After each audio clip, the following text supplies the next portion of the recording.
Hello बच्चों, चलिए इस प्रश्न को देखते हैं। 5 मिलीमीटर के अंतराल की दो झिर्रियों पर 5000 एंगस्ट्रॉम तरंग दैर्ध्य का प्रकाश लंबवत आपतित है। झिर्रियों से 1 मीटर की दूरी पर रखे पर्दे पर फ्रिंजें बनती है। गणना कीजिए। पहले भाग में हमें गणना करनी है फ्रिंजों की चौड़ाई की, तथा दूसरे भाग में हमें गणना करनी है फ्रिंज से तीसरा दीप्त फ्रिंज की दूरी, केंद्रीय फ्रिंज से तीसरे दीप्त फ्रिंज की दूरी की। तो बच्चों यहाँ जो प्रश्न दिया गया है इसमें हमें यंग का व्यतिकरण प्रयोग है एक तरह से, जिसमें हमें दो झिर्रियों के बीच की दूरी हमें कितनी दी गई बच्चों, 5 मिलीमीटर। तरंग दैर्ध्य दे दी गई हमें 5000 एंगस्ट्रॉम, और उतना प्रकाश हमारे पास लंबवत आपतित हो रहा है। तो हमें यहाँ पर एक तो फ्रिंज की चौड़ाई तथा केंद्रीय फ्रिंज से जो तीसरी दीप्त फ्रिंज है उसकी दूरी यहाँ पर ज्ञात करनी है। तो चलिए बच्चों, सर्वप्रथम हम देखते हैं मुख्य अवधारणा। तो इसमें हम क्या देखते हैं, हम देखते हैं कि यंग का जो प्रयोग होता है उस यंग के प्रयोग में हमारे पास जो फ्रिंजों की चौड़ाई होती है वो निम्न सूत्र द्वारा दी जाती है।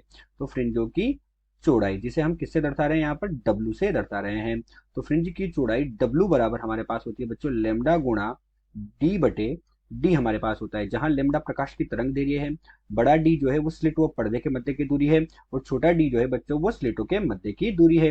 इसी के साथ बच्चों हम देखते हैं कि हमारे पास जो केंद्रीय फ्रिंज होती है उस केंद्रीय फ्रिंज से एनवी दीप्त फ्रिंज की दूरी, फ्रिंज से केंद्रीय फ्रिंज से एनवी एनवी दीप्त फ्रिंज की दूरी, एनवी दीप्त फ्रिंज की दूरी।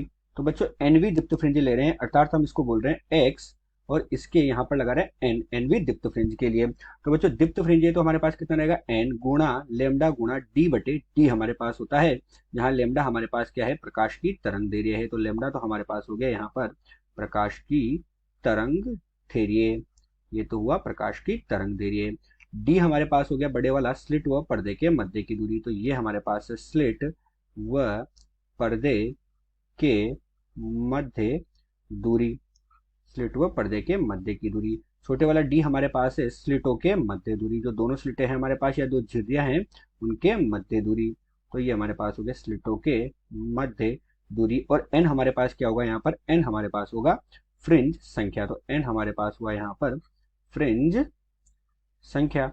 यही इस प्रश्न की मुख्य अवधारणा है। तो चलिए अब हम देखते हैं कि हमें प्रश्न में क्या क्या दिया गया है। तो हम लिखते हैं दिया गया है, और हमें क्या क्या दिया गया, दोनों झिर्रियों के मध्य की दूरी अर्थात स्लिटों के मध्य की दूरी दे दी गई बच्चों 5 मिलीमीटर, अर्थात छोटे वाले डी का मान दिया गया 5 मिलीमीटर। 5 × 10⁻³ मीटर के बराबर होगा। हमें यहाँ पर डी का मान दिया गया, पर्दे और स्लिट के मध्य की दूरी 1 मीटर के बराबर दी गई है, और तरंग दैर्ध्य जो है हमें 5000 एंगस्ट्रॉम दी गई है। तो लेमडा बराबर हमारे पास दिया गया 5000 एंगस्ट्रॉम। 1 एंगस्ट्रॉम बराबर 10⁻⁻10 मीटर, तो ये हमारे पास हो जाएगा 5 × 10⁻⁻मीटर के बराबर। तो चलिए अब हम इस प्रश्न को हल करते हैं। तो अब हम करेंगे प्रश्न का हल। तो पहले भाग में तो हमसे क्या कहा गया, पहले भाग में हमसे कहा गया इसके में कि हमें क्या करनी है, फ्रिंज की चौड़ाई ज्ञात करनी है। तो डब्लू बराबर हमारे पास लेमडा, लेमडा का मान कितना है 5 × 10⁻⁷ गुणा डी, डी का मान है बड़े वाले का 1, और छोटे डी का मान हमारे पास कितना है बच्चों 5 मिलीमीटर, अर्थात 5 × 10⁻³ हो जाएगा। तो डब्लू बराबर हमें कितना प्राप्त हो जाएगा, यहाँ से ये हमें प्राप्त हुआ 10⁻⁴ मीटर के बराबर, अर्थात ये कितना हो गया, डब्लू बराबर 0.1 मिलीमीटर के बराबर। तो फ्रिंज चौड़ाई तो कितनी प्राप्त हुई बच्चों, 0.1 मिलीमीटर के बराबर प्राप्त हुई। अब इसका दूसरा भाग देखते हैं, जिसमें हमें केंद्रीय फ्रिंज से, केंद्रीय फ्रिंज जो थी उससे तीसरी दीप्त फ्रिंज की दूरी, अर्थात एन बराबर हमारे पास कितना हो गया, 3 हो गया। तो हमारे पास यहाँ पर कितना हो जाएगा, x3 हो जाएगा,